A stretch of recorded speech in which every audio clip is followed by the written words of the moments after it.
Is Zach Wilson the worst quarterback in New York Jets history? Absolutely. Oh my God. If I have ever heard more about a football game, it was on Monday Night Football. Could you imagine shutting down one of the best young quarterbacks? He's been in the NFL 4 years. He's never had a worse game, and they still lost 27-6. I wonder why. Is it Zach? There was a quarterback that knows Zach Wilson a little bit too well because he was a BYU quarterback. And Taysom Hill came out and said, I hope Zach figures it out. I'm playing 3 positions on one team, and I know how to play quarterback. If you're getting attacked by Taysom Hill, there is a problem here for the New York Jets. Zach Wilson. I'm not going to hold back on him at all now. First of all, Robert Saleh. For a coach, if you read his lips, every single time Zach Wilson was running backwards, you can see his lips say, why didn't he throw it away? And that has to do with coaching. For 3 years, watching bad quarterback after bad quarterback. Last year, the Jets played 4 starting quarterbacks last year. And the Jets, they threw more interceptions than touchdowns. This year, Zach Wilson took over for Aaron Rodgers after 4 plays. And now he's trying to make a miraculous comeback. He wants to be back in December if the Jets are a playoff contending team. We have watched over the last 3 weeks, not only some of the worst quarterback play, but one of the dumbest quarterbacks in NFL history. I don't want to hear about the Jets beating the Eagles because the Eagles did everything to give that game away to the New York Jets. The last 3 games for the New York Jets, and they've won 2 out of the 3 of those games. It has been the sloppiest games I have ever seen in back-to-back-to-back NFL history of games. And that has a lot to do with the young quarterback. A young quarterback that moves inside and out of the pocket. He calls audibles at the line of scrimmage, and then obviously he gets penalty after penalty, dropping and fumbling the ball, throwing the ball away, stepping outside of the pocket, running backwards, getting sacked, losing 15, 20 yards every single time he runs backwards. Well, he's growing as a quarterback, as the coaches would come out and say. Joe Douglas has come out and saying that we see some potential in Zach Wilson. When you watch a quarterback run backwards 6 times a game and get sacked, and that has a lot to do with the offensive line. There is some deficiencies of what this offense has shown over the last couple of weeks. How could you sell me when you look at the yards loss to the yards gained by a guy like Zach Wilson? The game against the Chargers, he lost 110 yards by running backwards. Zach Wilson was 33 for 49, 263 yards. So if you take that away, he had 153 yards. It was despicable, and nobody can make an excuse for this team and this offense anymore. And I don't want to hear it from Robert Saleh. Where is the future to this team? You have a 40-year-old quarterback coming off an Achilles injury who wants to come back in December. He will play next year and maybe the year after. You still have to pay him at least between $40 and $50 million in a year. You have all this young talent. You have Johnson, and you have Sauce, and you have Michael Carter,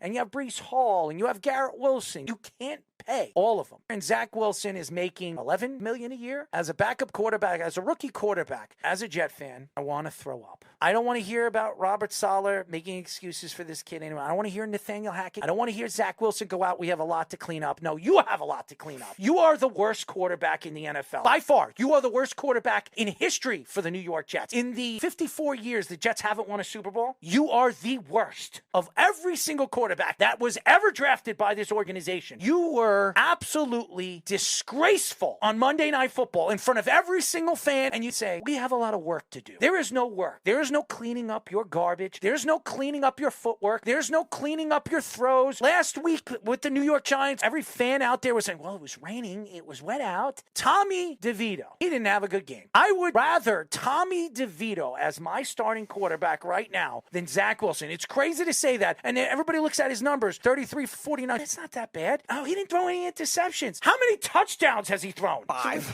he has thrown 3 touchdowns in the last 3 games. The New York Giants is one of the worst offensive teams right now in the NFL. You could only square up 13 points against. I don't want to talk about Zach Wilson anymore as he's the future if he comes back. The Jets cannot bring him back next year. They have to go into the draft this coming year either in the first round if you are going to keep that pick and you're not going to trade for Devontae Adams, or in the 3rd round or the 4th round. You cannot go into the offseason expecting Zach Wilson to be your backup, because if you do it again next year and you lose Aaron Rodgers to a torn ACL, or he tears his Achilles again, or he hurts his collarbone, or he breaks his balls, you cannot sell me Zach Wilson again. And if somehow this team doesn't win any more games or wins 1 or 2 games for the rest of the season, Robert Saleh has to go.